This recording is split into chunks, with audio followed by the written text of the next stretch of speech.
today to explore how to advance our common agenda for future generations. We are honored to welcome government leaders, researchers, entrepreneurs, and young changemakers worldwide here in Stockholm and online to discuss ways to value and to invest in our future, especially the 10.9 billion people yet to be born in this century who have no voice in our decisions, but whose prospects will be entirely shaped by them. My name is Elizabeth Cousins. I'm President and CEO of the United Nations Foundation. I'm delighted to welcome you all here today. It can be hard to think about the future when the present is so pressing. Every day seems to bring a new dimension of crisis: COVID, climate, the war in Ukraine, the fearful prospect of catastrophic hunger, social polarization, and violence in many of our countries. Everything now is urgent, and everything needs our most urgent attention. But precisely because of today's urgencies, we need brave new thinking about the future, because our decisions will shape it, and because we are responsible for it. The choices we make now will determine the safety, the health, and the prosperity of the people of tomorrow, and we can decide whether we bequeath a troubled and impoverished world, or we can decide to do something different and something better. 50 years ago, here in Stockholm, global leaders grappled with this challenge. The Stockholm Declaration and Action Plan for the Human Environment was a pivotal first step in recognizing our solemn responsibility to steward our environment for the future. Even further back, the UN Charter itself pledged to save succeeding generations from the scourge of war, so the UN itself was founded on an intergenerational promise.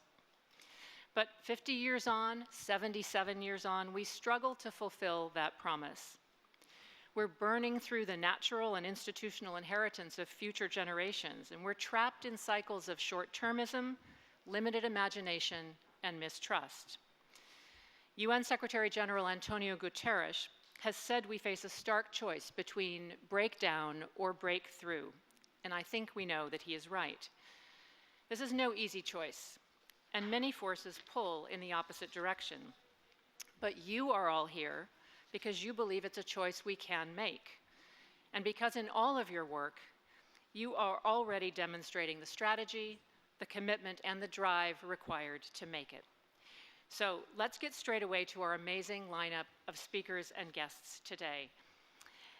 We will start with a window into future generations, who they are, where they'll live, what they'll care about, and how we can center them in our thinking and our plans. Many young people alive today will live to see the end of this century, and their children and grandchildren will see far beyond that. So they are a bridge generation into our future. So we'll first hear from 3 young women actively working to shape a better future for the next and future generations.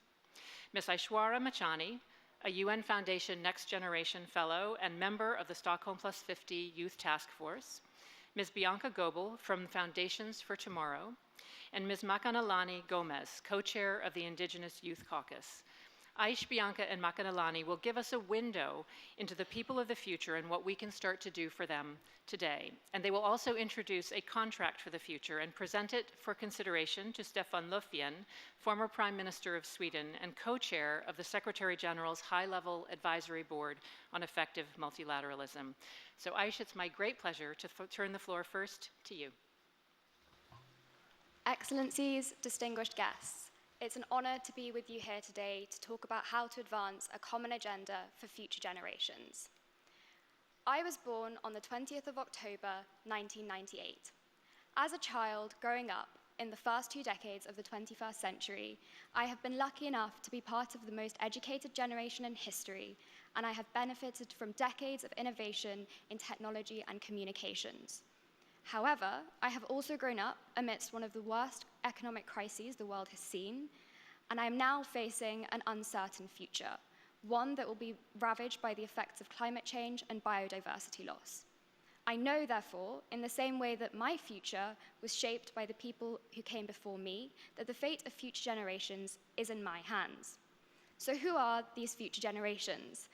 Of course, we can't know for certain, however, data can tell us a lot.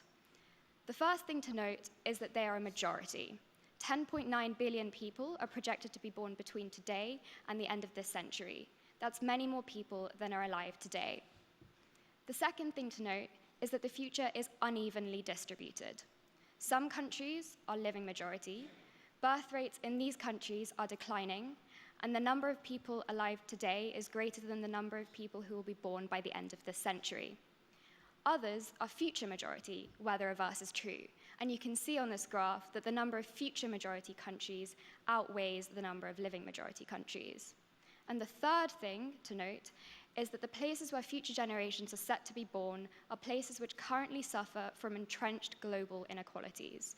71% of future generations will be born in low and middle income countries of today.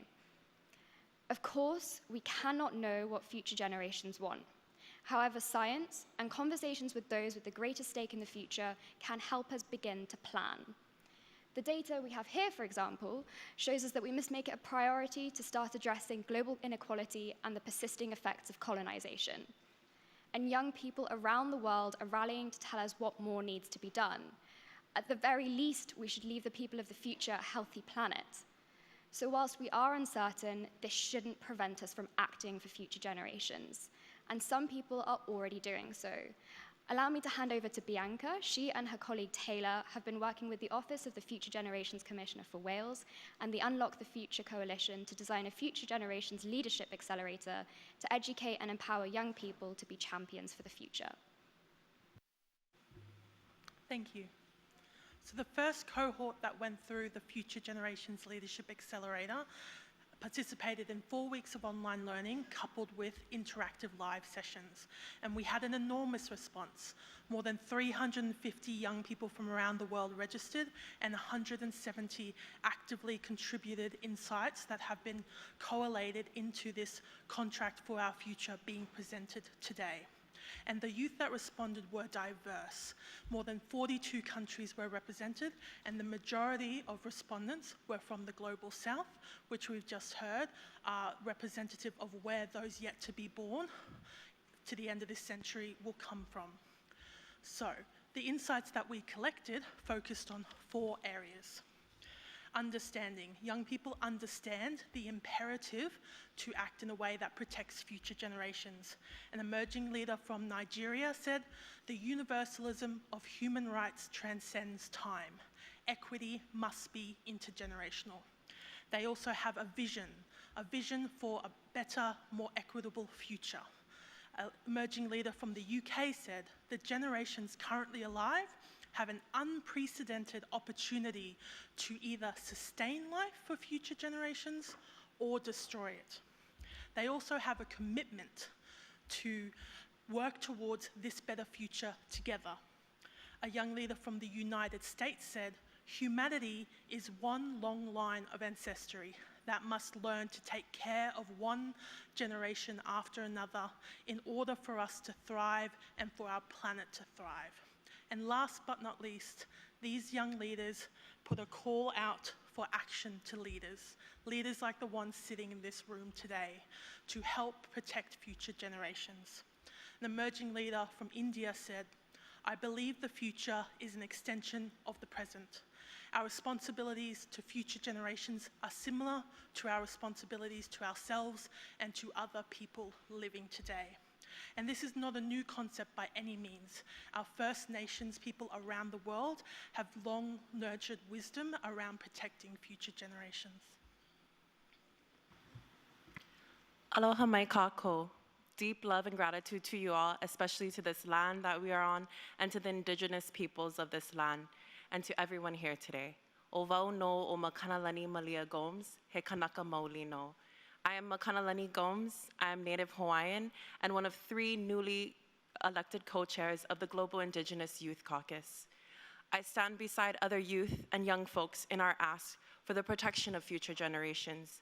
In my culture, we have a proverbial saying, "Ika wā mā mua, ika wā mā hope." The time before us is the time after us.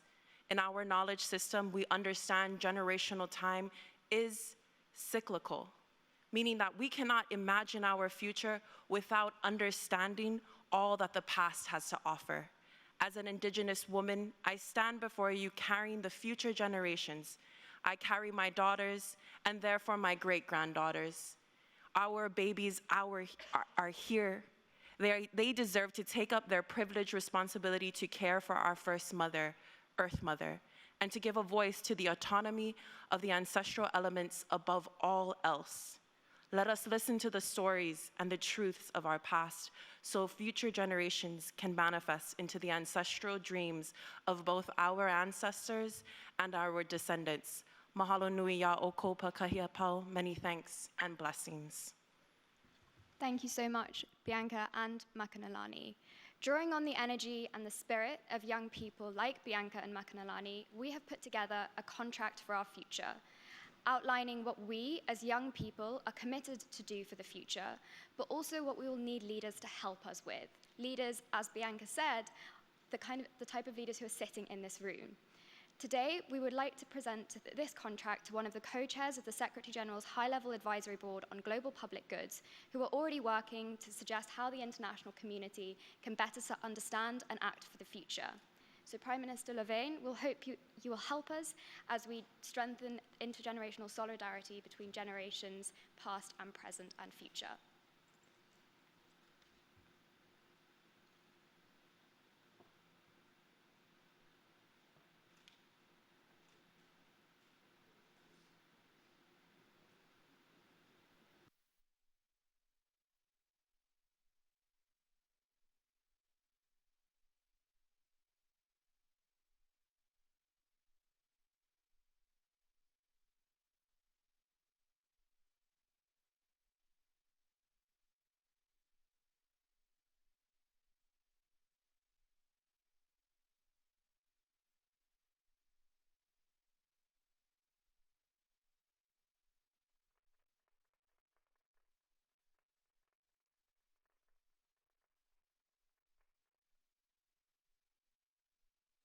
Prime Minister Louvain, if you'd like to say a few words, we do welcome that. Absolutely. I first thank you so much for the invitation here, and I will say also a few words closing. But just in relating to the contract, yes, I feel very much obliged. My whole adult life has been about creating inclusion and participation, because I strongly believe that that also gives us the best end result. The more people that are included, the better result. That goes not least for youth, so I assure you that during our process in the High-Level Advisory Board, and that goes for both me and my co-chair, Madam President Ellen Johnson-Sirleaf, that we think about this in our process, inclusion, and that means, of course, also youth. But it also means that our end result, our report that will be launched in January next year, will also have, of course, this perspective with us, because for us it is important. I used to say that youth are closer to next generation, so we need to listen to you. Thank you.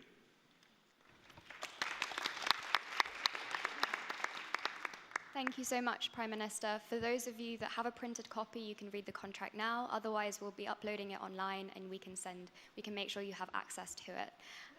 Elizabeth, I'm going to hand the floor back to you. Thank you so much. Well, thank you to you all for an incredibly powerful start, and I think for giving a jump start to the High-Level Advisory Board's work. So you see, you may not even need until January now. So thank you all. Well, we now want to turn to questions of delivery and implementation, because the principle of intergenerational equity has actually been around a long time, but it has been very hard to operationalize in many contexts. Nonetheless, some countries and regions have made important strides. So we now want to hear from two leaders who are at the forefront of such efforts. First, Ms. Chito Mpemba, the Youth Envoy to the African Union, and Ms. Sophie Howe, the Future Generations Commissioner for Wales. Chito, we want to start with you. Thank you very much, Excellencies and distinguished guests. It's such an honor and pleasure to be here. On the 1st of November 2021, the African Union chairperson appointed me into his cabinet as the youngest diplomat to represent the voices of all 55 member states in Africa. within the cabinet and within Africa. And this has been such a huge responsibility that I have. And I am privileged to sit here today representing the African youth, but more so, the future voices of young people yet to be born. These are the citizens who are depending on us to create that future for them, a conducive environment and a world where they can thrive. I imagine them taking a peek at this Stockholm high-level event and wondering whether the planet is indeed healthy for the prosperity of all. This should propel us and ignite that urgency to act towards a common agenda for future generations. I have an ambition in this role to ensure that the voices of young people reach our decision makers, but not only so, but ensure that we focus on the future generations and those that are yet to be born too. Young people constitute of 60% of Africa's population, and we are the most vulnerable to the immediate and future consequences of acute changes, including in climate change, education, and livelihoods. Now imagine those that are yet to be born, which is why we have to be intentional and we have to act now.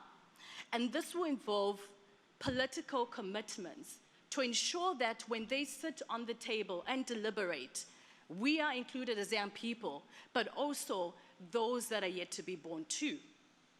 To ensure that there's inclusion and participation on the table, on that decision-making table. To ensure that platforms are created, platforms for young people to talk and discuss, and also ensure that the solutions they have for the future are taken into account. Including access is very important. Do we have access for young people on the table? Additionally, how can we collaborate amongst generations, including intergenerational dialogues, such as the ones that we're having today? With this, I'd like to end with my mantra, which is less speeches and more concrete actions, which is why we've made it deliberate to ensure that in as much as we can speak about the youth and the future, that we also get to interact with them on the ground. How we interact with young people on the ground at the moment has been through engagement. I'm currently going on a 60 days youth engagement tour. And in this youth engagement tour, I'll be physically visiting countries to sit down with young people on the ground, to visit communities, to see the challenges that they're faced with at regional level as well as national level, as well as to hear what they think should be the solutions for Africa, by the youth, for the youth, as well as for the future generations to come. In addition to this, we've just rolled out a digital survey. This digital survey is specifically so that when we come up with the solutions, they also include the voices of the youth that will lead our tomorrow, as well as look at the challenges that they are faced with, that they should also incorporate for solutions that will protect our future and protect those that are yet to be born. I thank you.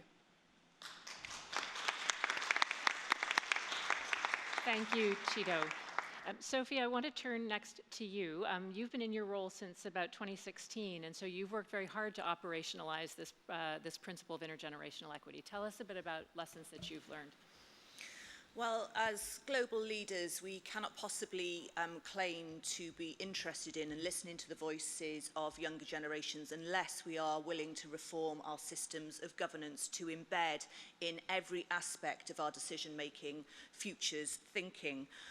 We cannot claim to be working towards long-term goals such as the SDGs without moving away from the short-termism that we see from one electoral cycle to the next, moving beyond our silos and recognising the interconnections between poverty, between racial justice, between climate justice, and we cannot claim to have governance fit for future generations if we do not have legal requirements to embed the voices of our future generations in our governance and decision-making infrastructure.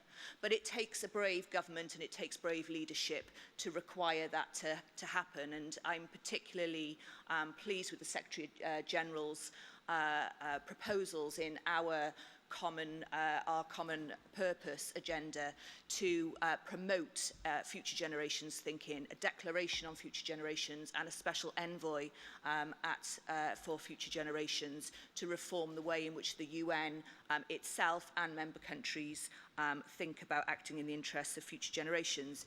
In Wales, we have had that brave political decision-making, the first country in the world to have legislated to protect the interests of future generations with one overarching principle, that all of our institutions at a local level, our local government, right up to our national government and our ministers in the Welsh Government must demonstrate how they're taking decisions in a way which meets today's needs without compromising the ability of future generations to meet their own needs. They're brave because they've set out 7 long-term goals, not just in some aspirational policy document, but set out in law with legal duties and requirements to take steps towards meeting those long-term goals. And they have legislated for common sense principles of long-term intergenerational decision-making through 5 key principles: that decisions must demonstrate how they've accounted for the long term, that they must seek to prevent problems from occurring or from getting worse, that they must be integrated, so recognising the connections between all aspects of well-being policy, that bodies must work in a collaborative way, and bodies must involve citizens in the decision-making process. And the minister who led this legislation described it as the Common Sense Act, and I say there is a need for a Common Sense Act and declaration across the world, because in public policy making and governance internationally, common sense often isn't that common. And the lack of common sense means that we are failing our future generations.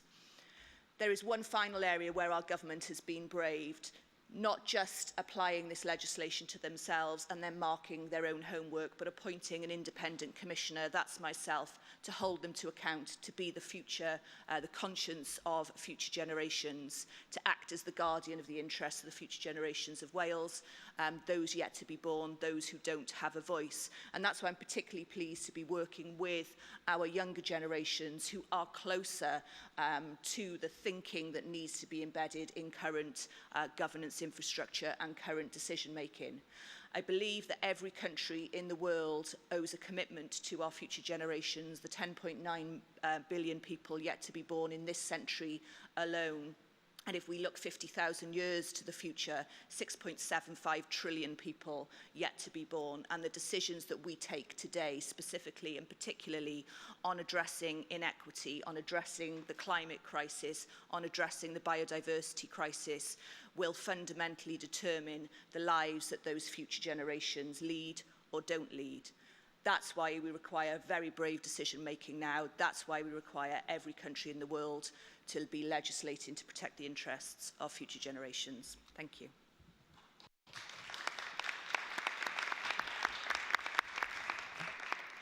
Thank you so much, Sophie and Chito. And now, in the spirit of intergenerational dialogue, I'm delighted to bring in our co-hosts for today's roundtable, the governments of Kenya and Sweden. We're very thrilled to be collaborating with you, and just our gratitude to you for your co-hosting this conference overall. I'd like to turn the floor first to His Excellency Minister Keriako Tobiko, the Minister of Environment and Forestry of Kenya, to say a few words. Thank you very much. It's quite amazing sitting around the table listening to our young leaders. We keep always referring to as leaders for tomorrow. What is quite clear to me, and I'm sure to all of us, is that they are not actually leaders for tomorrow. They are leaders for today. And of course, tomorrow for the future. And they have better ideas. They appreciate and understand what has to be done better than ourselves. And secondly, I think let's also acknowledge the fact that we as the leaders, we as parents have abdicated our responsibilities as trustees and custodians. The saying goes that we don't inherit the earth from our forefathers. We borrow it from our children. And that really is And Wangari Maathai said that those who destroy environment and nature are not often the ones who suffer the consequences. It is generations that have absolutely nothing to do with this that suffer. And how true it is in respect of the current planetary crisis. I think science and studies show that our children, the youth, are more worried about their future than we ourselves are worried about their future. I think scientifically that's just really for true. There's also, I think, evidence, scientific evidence that they have lost faith in our leadership. It is important, I think, first of all, to ensure that we leave this planet in a better state than we found it. And we must therefore take action to save the planet for the benefit of our children. It is important that we institutionalize in our legislation, in our constitution, as in fact in our case there is an obligation on government to undertake, to have regard to all these. But it is one thing to have these provisions in a constitution and in the law, and in policy statement, and quite as the Chido says, too much talk, little action. And I think what is required is action. And the children, the youth, who would be the parents for future generations know exactly what has to be done. They require to be enabled, to be recognized, and to be given a voice and a space at the table, such as in this particular case. So this is not a futuristic discussion. This is not an academic exercise. This is a real issue. And I think in all the conferences we have attended, Stockholm+50 will distinguish itself as one where the youth who have a greater stake than all of us, have been given the necessary political and supportive environment and recognition. Kenya associates itself with the draft ministerial statement that has been circulated. And I think the beginning point for all of us who are seated here today is to demonstrate that we mean what we say by ascribing to the ministerial statement that can be reflected as one of the outcomes of this conference. And secondly, to ensure that all the policy statements that the Youth Task Force has been and document are captured in the chair's summary. And I think working with my colleague, the distributor, we make our commitment that we do, but we need your help as the delegates to ensure that in the outcome documents, the voice of the youth present and future generations are articulated and captured. I thank you. Thank you very much, Minister. Minister Annika Strandhäll, Minister of Climate and Environment for Sweden. I'm very delighted to turn the floor next to you. Thank you so much, Elizabeth. And dear all around this table, it's really a pleasure to welcome all of you to Stockholm. And actually also a real honor to host this discussion with my colleague, Mr. Tobiko, and the organizers, Unlock the Future Coalition and the UN Foundation, of course. The triple planetary crisis is the biggest challenge of our time. and people are already today suffering the consequences. And Stockholm+50 is just about that, about providing space for deep reflection on the path we are on today and where we are headed. And of course, this task of overcoming the challenges that lay before us becomes even more pressing when you keep in mind how many people, as Elizabeth said initially, who are not yet born that will be affected by our decisions today. You have heard it, a healthy planet for the prosperity of all, our responsibility, our opportunity. That is the vision for this meeting and for Stockholm+50, and it is a message on where we need to act upon to protect our planet and achieve sustainable development for the well-being of both this and, of course, the future generations. And actually, we wish to recommit to our responsibilities to future generations, as actually it was expressed firmly in the outcome in the Stockholm Conference of 1972. And I want to quote for you, because the declaration from 1972 reads, "To defend and improve the human environment for present and future generations has become an imperative goal for mankind."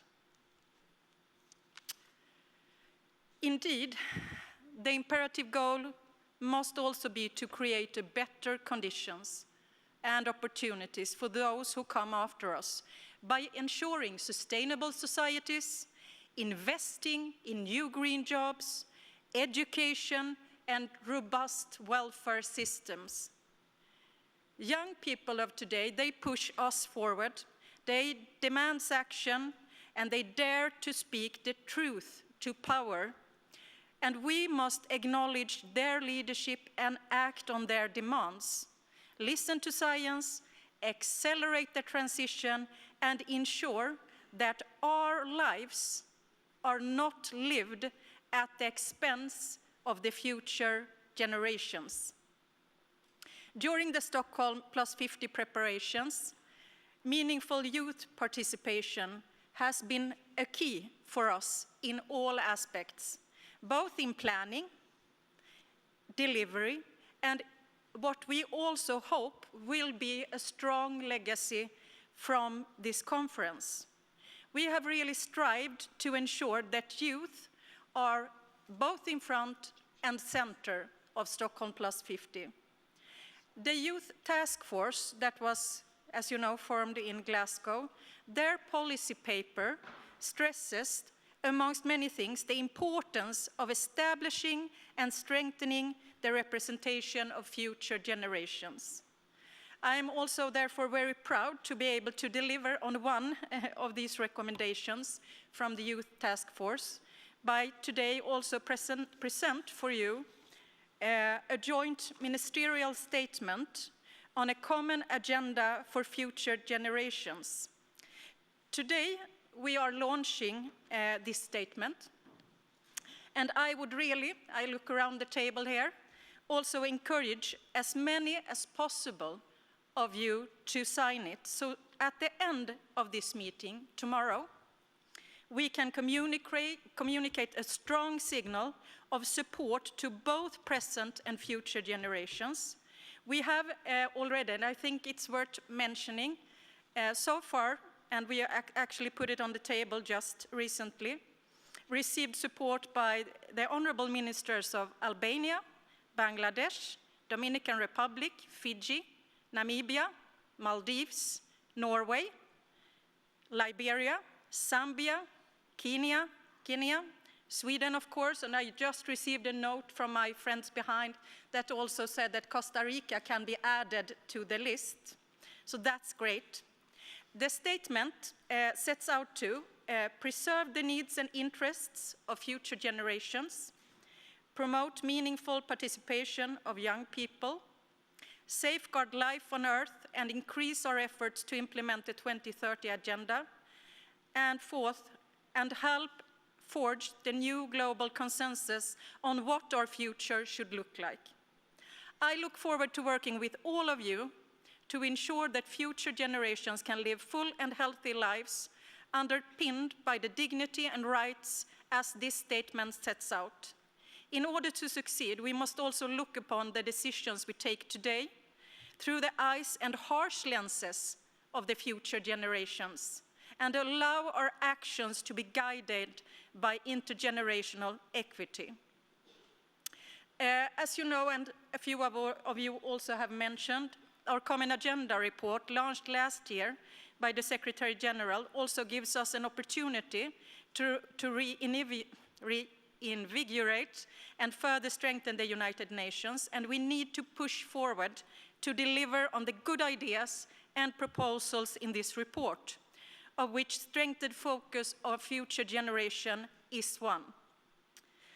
I wish to also, of course, extend my gratitude to Ellen Johnson-Sirleaf and the Swedish former Prime Minister Stefan Löfven for your leadership of the high-level panel of effective multilateralism.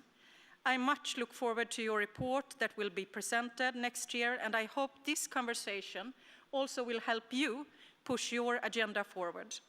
And again, a warm welcome from my side to Stockholm+50, to all of you, and a special thanks to all the young people who have dedicated their time and effort in advocating for future generations. Thank you very much. Thank you. Well, thank you both again for your leadership and for your collaboration and partnership today.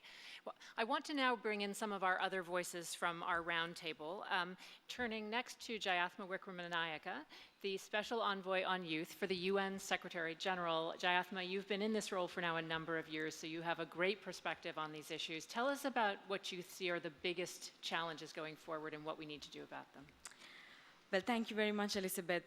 As you said in your opening remark, it's hard to think about the future when the challenges of today are so pressing. So let me start my intervention expressing solidarity with the young people of Ukraine, Afghanistan, Yemen, and many other places in the world who are trapped in cycles of conflict and crises that they did not create.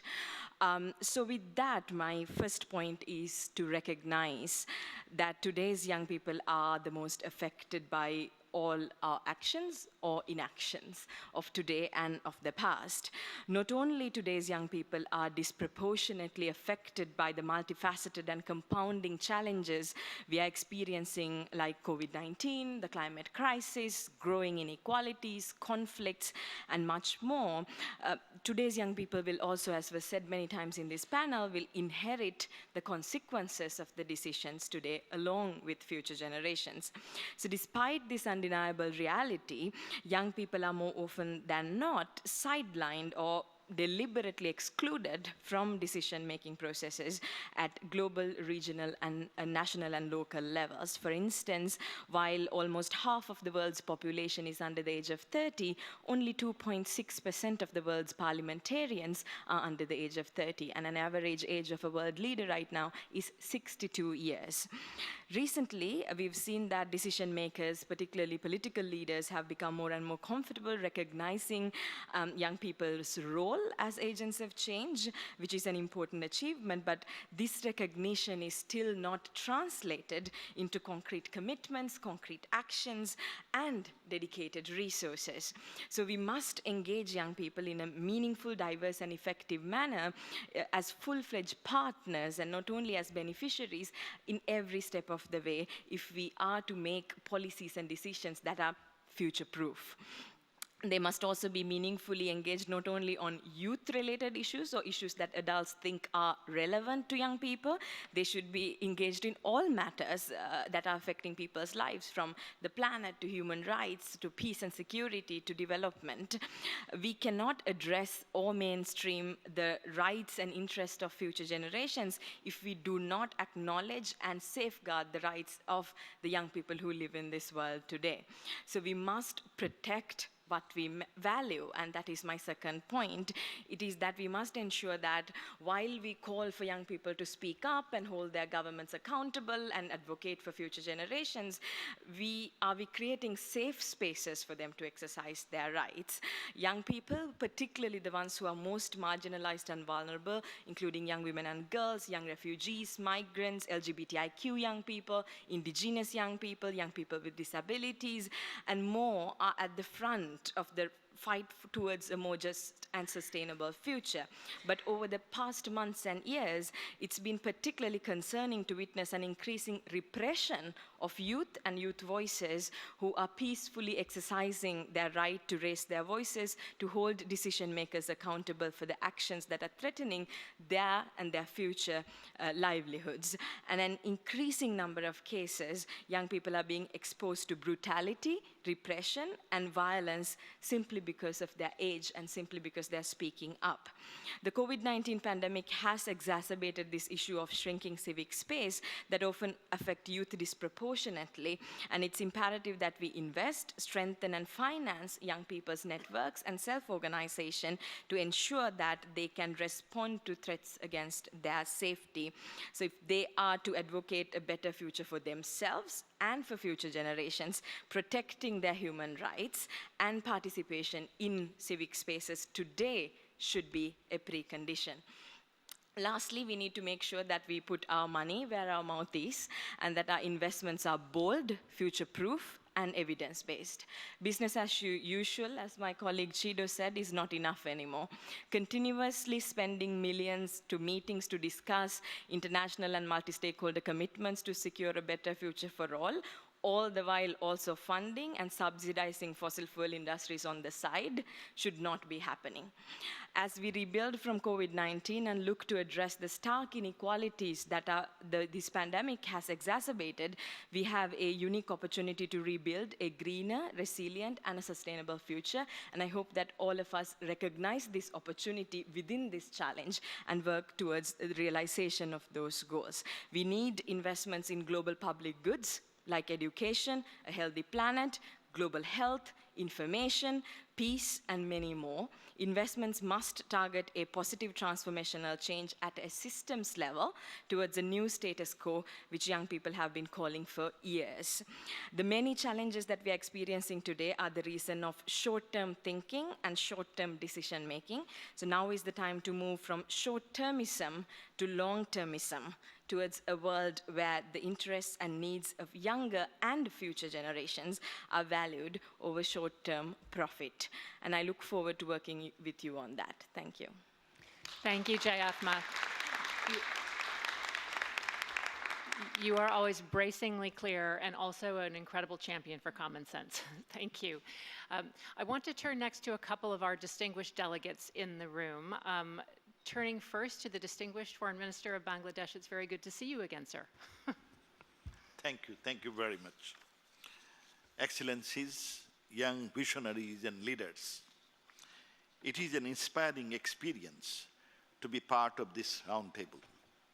Your words and commitments have renewed my faith in the spirit of young and youth. Bangladesh has a relatively young population.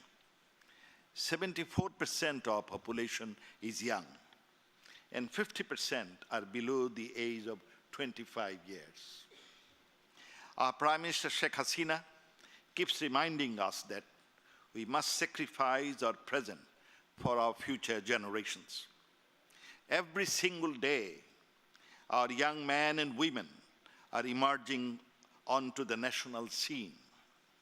It is our responsibility to create an enabling environment for them to give shape to their own future, free from all forms of deprivations and discriminations.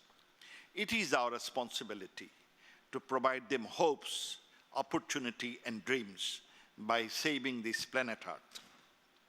In order to provide opportunity, in 2008, our government announced the vision to build a digital Bangladesh by 2021. It captured the imagination of our young people. That vision has now become a reality, put to test by COVID-19 pandemic.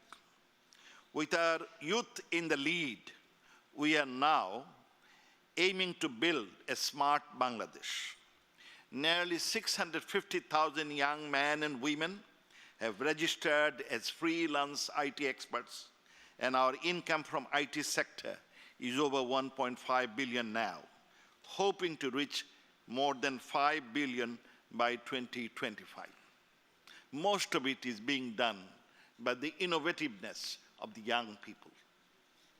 In 2018, our government released the Bangladesh Delta Plan 2100. Delta Plan 2100, 80 years from now, with a view to leaving behind a safe, climate-resilient, and prosperous Delta for our future generations. The notion of intergenerational equity is central to the plan so that all our interventions for climate action, biodiversity protection, water management, or infrastructure development are tailored to the needs and aspirations of our succeeding generations. In fact, we have given our future generation a challenge to look beyond and get involved. We happily endorse today the ministerial statement, "Let us join hands across generations to build a future we want." Let us keep our hopes alive, our dreams alive. Thank you. Thank you, Minister. What we're doing is mixing up a bit of comments from the floor from our distinguished delegates as well as members of our roundtable, in part to accommodate the timing of different delegates who have to go into plenary to make their remarks. We will also have a segment at the end where you can put your placards up, but that's the reason why I'm picking on some of you as we go. And next up is the Foreign Minister of Liberia. If I can invite you, sir, to take the floor. Thank you very much. Liberia is proud to be an integral part of Stockholm+50 in Stockholm under the theme, "A Healthy Planet for the Prosperity of All, Our Responsibility, Our Opportunity." We take pride and honor in participating in this milestone Stockholm+50 signature event as a signatory to a common agenda for future generations. Ministerial statement on future generations. In my capacity as Minister of Foreign Affairs of the Republic of Liberia, more than 63% of the population of Liberia are youth. We join this ministerial statement on future generations in representation of His Excellency Dr. George Manuel Weah, President of the Republic of Liberia, and the government and people of Liberia. And we do so in empathy, solidarity, and support of our youth, and more so in preparation for future generations of the Republic of Liberia. Hence, Liberia reaffirms its relentless commitment to a common agenda for future generations, especially so as that agenda sets to preserve the needs and interests of future generations, promote meaningful participation of young people, safeguard life on earth, increase efforts to implement the 2030 agenda and the Sustainable Development Goals, and help forge a new global consensus on what our future should look like. Thank you. Thank you very much, Minister. And I will go to one more delegate, the Minister from Egypt, before going back to our roundtable. If I can ask you to hold your applause.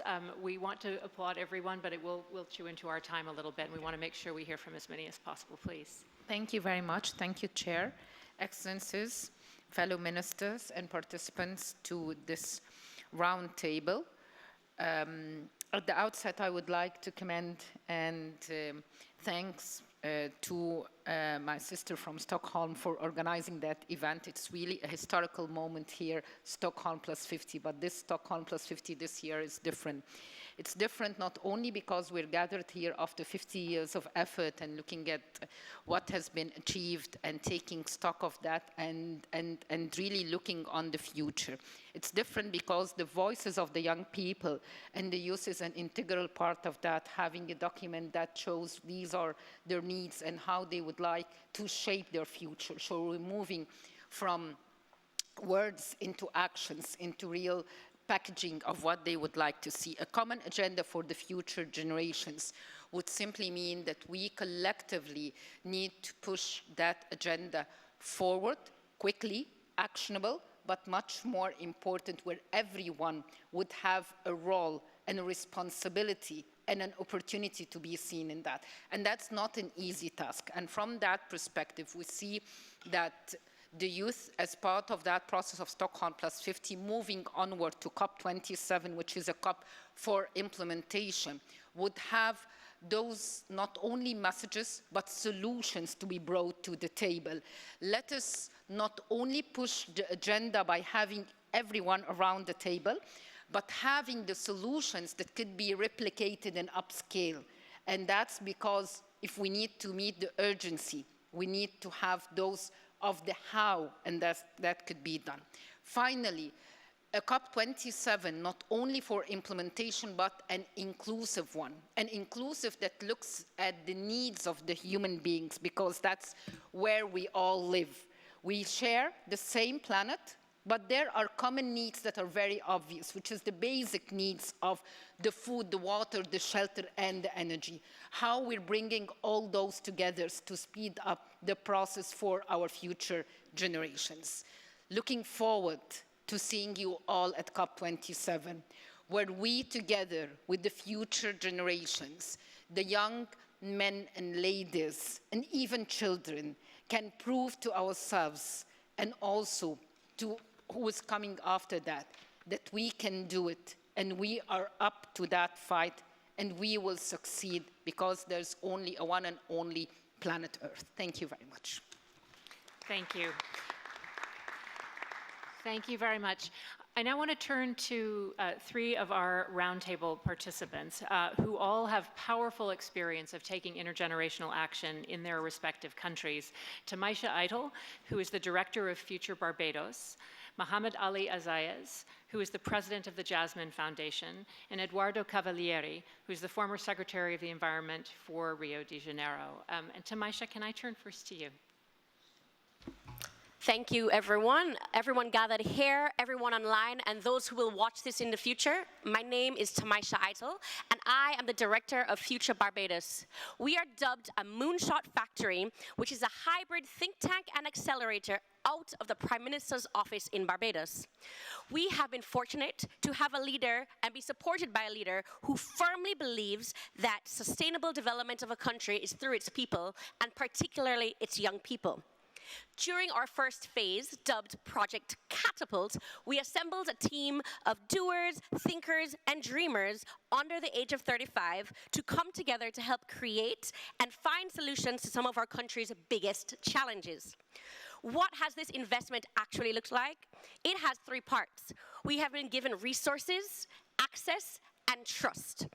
For 6 months, we brought together 25 creative and engaged minds to work across 7 challenge areas and provided support that valued their time and energy. Cohort members were given access to experts and information to help create their solutions. Out of this, we have developed a suite that is policy-backed, data-driven, and technology-based solutions that can not only move the needle, but be truly transformative to our island. These interventions range from the blue economy to GovTech to crime and safety, but the actual solutions doesn't matter. Unlike the traditional incubators, our government has committed further to invest in the implementation of these ideas.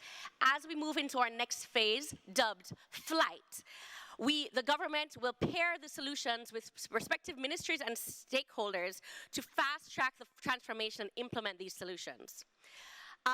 Future Barbados is proof that when given true agency, resources, access, and trust to young people, we can really have transformational change. We will do in 6 to 8 months what typically takes years. The investment risk our leaders have taken far outweighs the risk of the challenges that we're aiming to solve. We want to move beyond just looking at challenges and towards opportunities. This model doesn't leave problem solving to young people, but allows for intergenerational cooperation through knowledge sharing and collaborative implementation. I encourage leaders to look at this model as true commitment and not just an intergenerational promise, but intergenerational action. Thank you. Thank you, Tamaisha. I knew we couldn't get us to restrain our applause, but I'll keep trying. Mohammed Ali, you're next. Thank you very much, Excellency and distinguished guests. I am Mohammed Ali Azayez, a former advisor to the Minister of Economy, but also recently elected as President of Jasmine Foundation. I had the opportunity to work for Jasmine Foundation for 8 years, and the idea comes that we should create a platform for the Tunisian younger generation to, consolidate the democratic process in Tunisia after the 2011 revolution, and to share, of course, the values of the civic engagement and also democratic values. So our work is based on 3 levels. Like the personal level, so building capacities, but also regional and national, with encouraging young people to be involved in the public life, because, under the dictatorship, we hadn't this opportunity as the younger generation to cooperate with government or parliament, and also, of course, without forgetting or with a special focus on the local, because local is very important for the younger generation, and it is from where they came. So at the personal level, in terms of building capacities, we tried, of course, to put together the old, let's say, leaders like ministers, MPs, etc., with the younger one, just to share the knowledge with each other. So it's So we allow the younger generation to take risks, to dream big, but also to unleash their passion and energy. After the revolution, we drafted a new constitution. We had a lot of discussions about the political system, etc. And the younger generation is there. So we lobbied to include the younger generation in the first in the first candidates of the electoral list. It's not only the legislative ones, but also the local ones, and we progressed in this. So how to collaborate, how to network, how to be, in touch with MPs, etc. It's also a learning skills, and then we contributed in ensuring cooperation with the different youth NGOs, but not also youth NGOs, but bringing also disengaged people who start out of the blue to know how to deal with political makers and let's say elder influencers. At the local level, we worked with a very strong project, which is Active Citizen Project with the British Council. It's to bring in disengaged younger generation from local communities and train them, provide them with the right skills to make surveys with the neighborhood, because in my country, although our younger generation is globalized, they are connected on Facebook, etc., but also they have this such of commitment to their communities, to their neighborhoods. So we, based on that, values, they make surveys so to allow them to characterize the priorities of their communities, and then through these surveys, the results and the finding of these surveys, they can know the priority of their neighborhood, and then this priority, it helps so we help them to implement that. For instance, we had like an old, like in a neighborhood in Tunis, they don't have like a national library. Then from an old bus. We created like a moving bus, like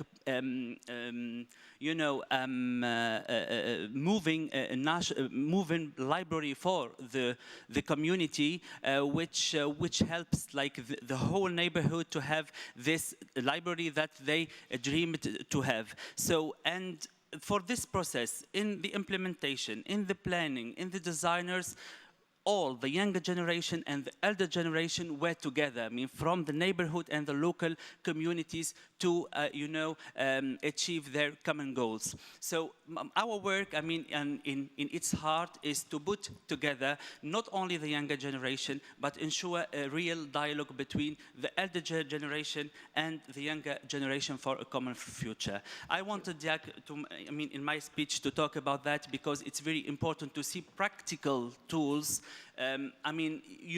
to translate all of these values and to translate our contract for future. Thank you very much. Thank you very much, Mohammed. That was wonderful. Eduardo, over to you immediately. Thank you very much, Ms. Elizabeth. Excellencies here. It's an honor and a pleasure to be here. My name is Eduardo Cavalieri. I was born in Rio de Janeiro, Brazil, where I lived my entire life. I'm 27, so I'm a son of Rio 92 generation, which has left an impressive legacy of international cooperation, dialogue, and environmental awareness in the whole entire world. Almost 30 years later, our mayor, a former C40 president as well, invited me to become the city secretary of the environment. I was also elected by my peers, the national coordinator of the Brazilian Capitals for Sustainability. Today, I've answered a call to step into politics, further representing our common shares, our common causes here. The first insight I can share from my experience in Rio should be obvious. Generations must cooperate. We're facing some of the greatest threats in our history: climate change, pandemics, extreme poverty, wars. Of course, we need you, and you need us. Each generation has a contribution to make. The youth need to trust the elders, and the elders must share responsibilities with us. In Rio, our mayor understood the importance of sharing power and responsibilities through generations. Conversely, the youth decided to trust his legacy. Education, transportation, climate, economic development, and other main departments are being led by young leaders from this generation under the guidance of a more experienced leader. Together we can get the job done. Second thought, climate change is an emergency. There is no more time. There is no room for highlighting differences between generations. It is time to share our efforts, our causes, our dreams, and our future. Being the son of Rio 92 chose me. My responsibility became crucial. Fighting to keep our forests standing in Rio and Brazil is putting my life and other Brazilian climate defenders' lives at risk. Brazil is the 4th country in the world that kills environmentalists the most. Climate action there is under violence, militia, and crime. In the past years, dozens, hundreds of lives were lost in the Amazon, Pantanal, Atlantic forest. How could we stand alone? We need you, and you need us. Again, we need to work together. Act now, together.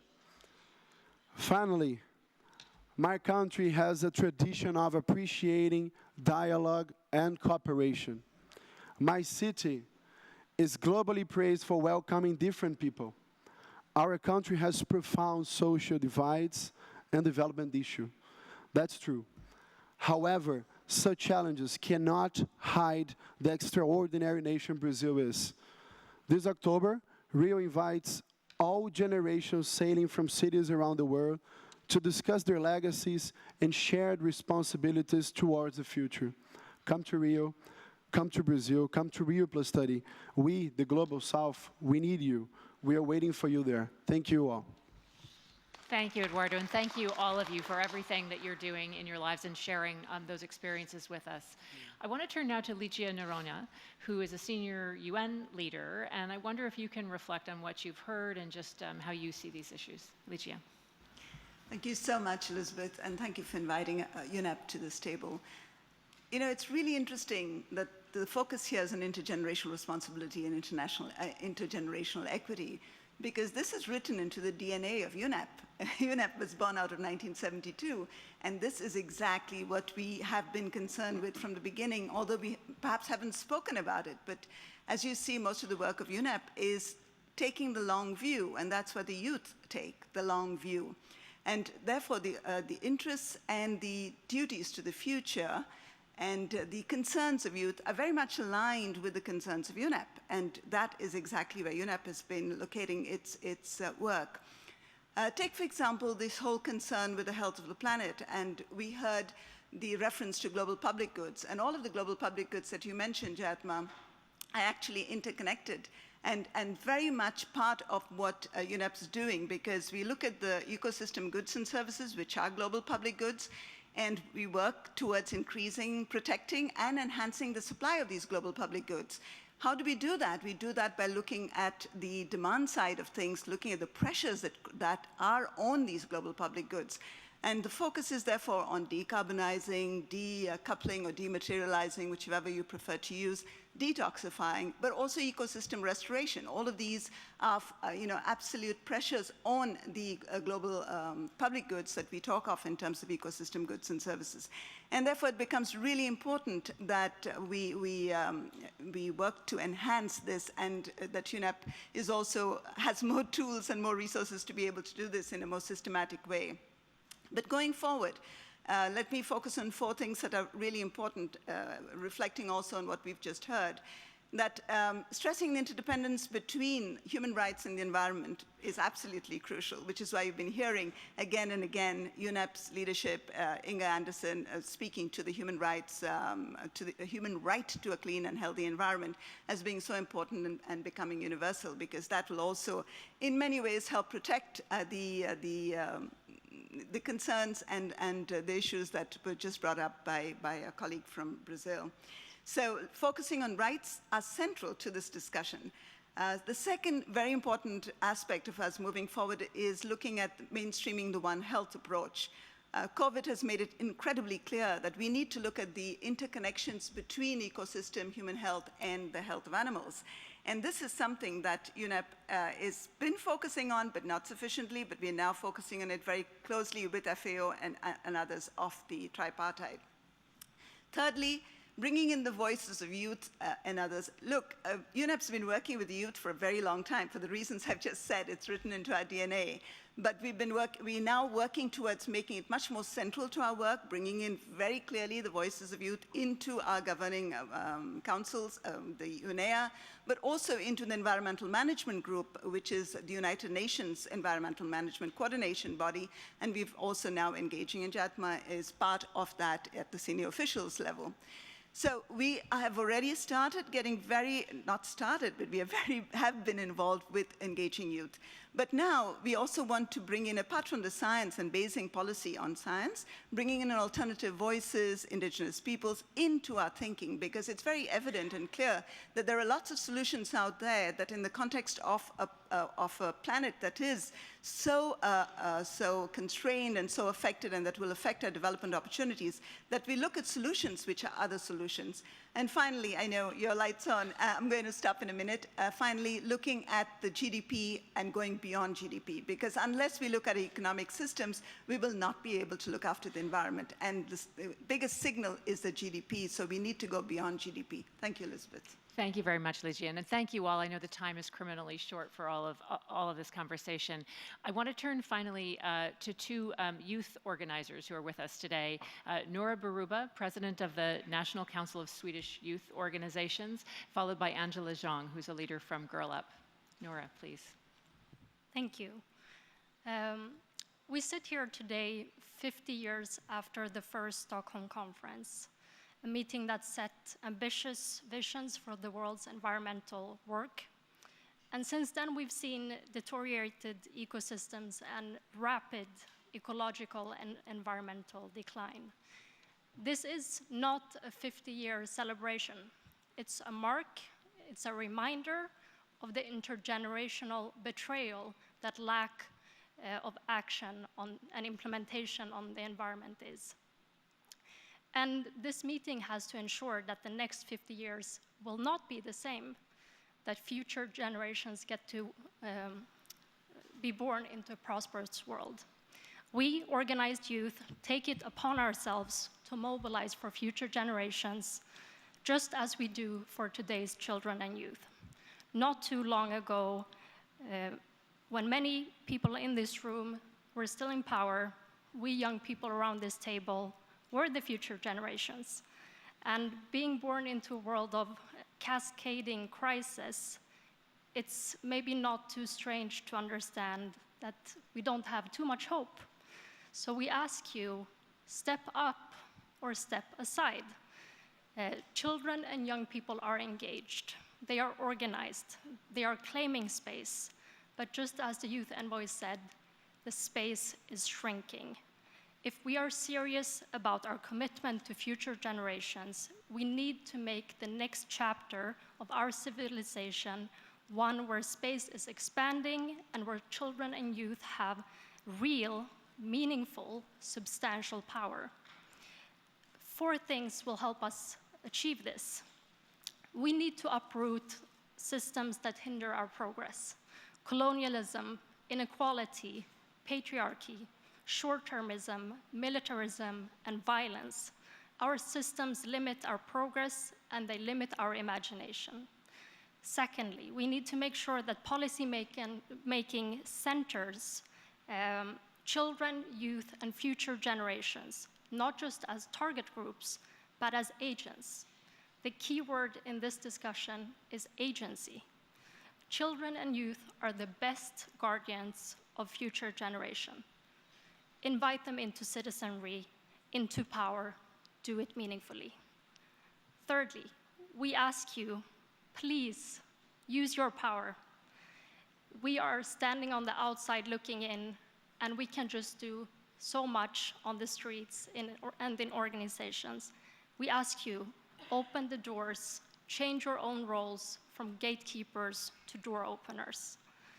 And lastly, raise the ambition and do it urgently. What does that mean? We've already told you here at Stockholm+50.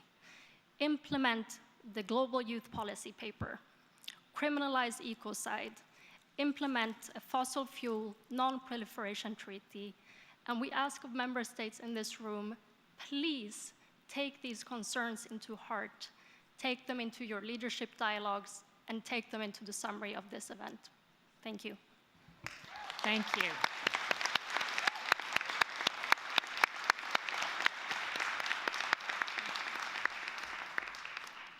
Angela. Thank you all for allowing me to be at this table today to amplify the voices of so many youth who were supposed to be in attendance but were unable to do so due to visa problems. I'm honored to speak today due to the Stockholm '72 Convention's commemorization of the rights of future generations. Whether I'm working on gender minority representation or environmental grassroots, I think that the ask for future generations is the same. It's the concept of choice.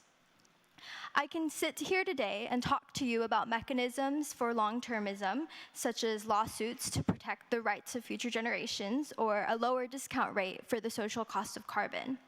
But ultimately, I think whatever motivations we have are linked to this promotion of this concept of choice, of autonomy.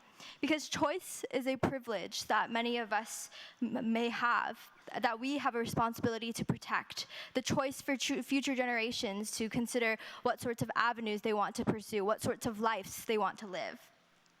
We don't know in 20 years or 40 what norms or values might prevail in this coming time. We don't even know what a sustainable society looks like today, that we can't agree on that. But we need to give others the choice to have that ability to agree to disagree.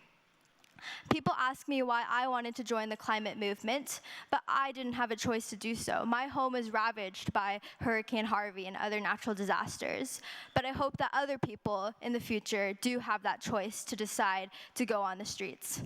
Thank you. Thank you.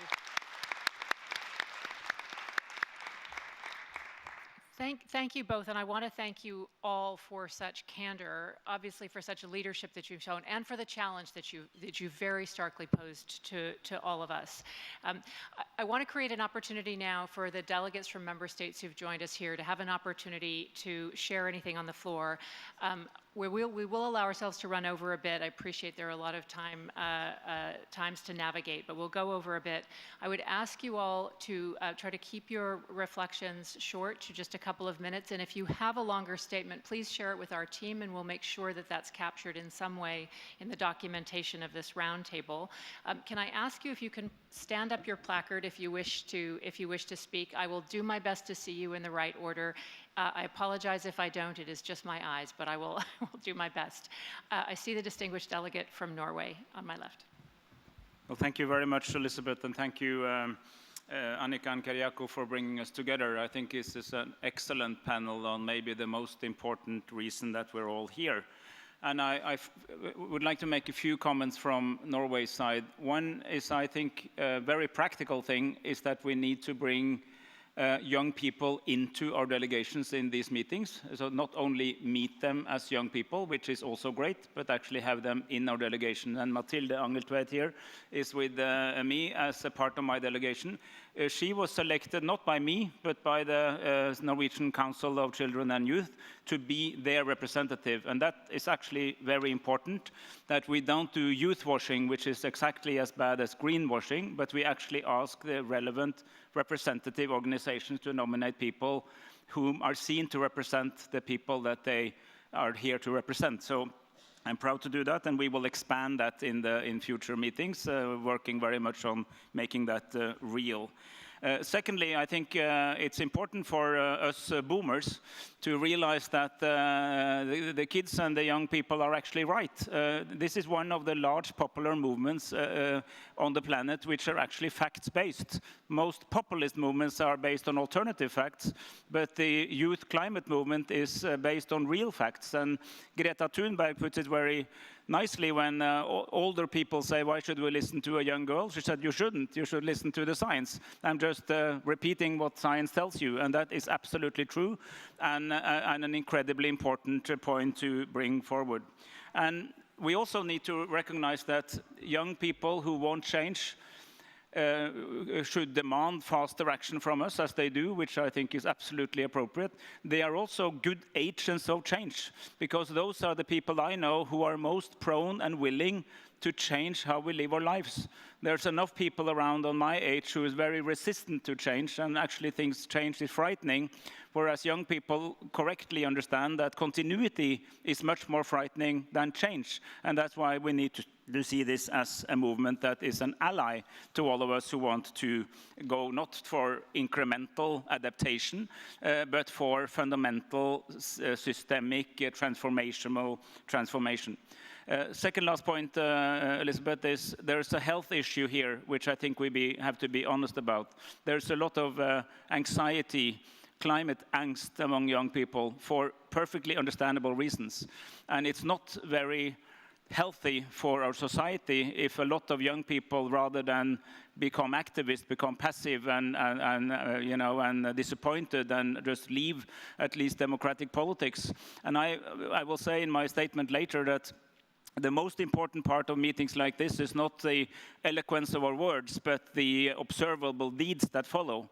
And if the discrepancy between words and deeds is too strong, I think the outcome is that the next generation will lose trust, both in democratic political systems and in multilateralism itself. So we have to do what we say we will do, and we have to come back and say first what we did before we promise to set even higher goals the next time around, if we want to keep the young people as a solid ally for transformational change. Thank you, Elizabeth. Thank you very much. I have the distinguished delegate from Zambia next, and we're trying to figure out how long we can keep this room, so I will stay tuned. But please, sir, may I turn to you next? Thank you very much. I think I'll join the rest in congratulating Sweden and Kenya for convening this meeting. I think this is very, very important, in particular to the youths, because we are coming 50 years after the first very important meeting. It's basically to hand over the baton. I've been listening very attentively to the youths, their lamentations, their pleadings. I think I want to challenge them to demand that we act to save the planet for themselves. Lamentations will not help. A quick example is where I come from. As an MP, I was elected mainly by the youths, so their agenda is entrenched in what I'm doing. I encourage the youths, particularly those who said, step up or step aside. They are telling us, the odd ones. Another one says, business as usual will not be allowed. They want less speeches, but more concrete action. The challenge is back to yourselves. Do more action yourselves to make us change. Indeed, we are living in a time when the youths must take over. And in this respect, I also want to join the rest of the other members in endorsing the statement put forward by Sweden. But I also want to say to Sweden, Kenya, and the rest of us that coming up with statements and signing them will not be enough. We must act for us, as Norway has said, to get the trust and confidence from the youths. It's a win-win situation for us, the youths, as well as us, the odd ones. I thank you. Thank you very much. And I'm very terribly sorry. I think we only have room for one more speaker. And that's the distinguished delegate from Costa Rica. Before I go to you, sir, what I would suggest for those who would wish to take the floor, we will please follow up with us after the fact, and we can find a way to capture your reflections in, as I say, the documentation of this meeting, which we will memorialize in a number of ways. So, sir, the floor is yours. Thank you very much, and thank you very much to convene this meeting. It's so important to have the voice of youth here in this room and in this, during this conference. What I must add, I will send you my statement, but first of all is I want to share from the perspective of a disarmed democracy how important it was, the disarmament for the youth. And for myself, when I was young, I didn't have to go to the army. And then all the spending that my government made was only on education, only to raise the voice of youth people that changed my country at the time and still changing the country. We are leaders on environmental issues, but because probably we spend a lot of money on education, on young people, on children. And this is what I want to send as a call. For sure, there is no possibility that we have a responsibility as adults for the next generations, but it's time to act, and probably one of these actions that we can take is to invest in education. Education, education, education. Thank you very much. Thank you very much. And I think that is a wonderful note on which to conclude this incredibly powerful session. We don't begin to have enough time for all of the conversations we need to have and continue to have. We certainly will pledge to do our part to create opportunities for this kind of dialogue. And I just want to thank everybody for their challenges, their statements, their leadership, and for all of the work that I know we are going to do together in the days, weeks, and months to come. And again, our thanks to Sweden and Kenya for their leadership of this conference and in general. Let me ask you all to give everybody a big round of applause as you go on to the rest of your afternoon.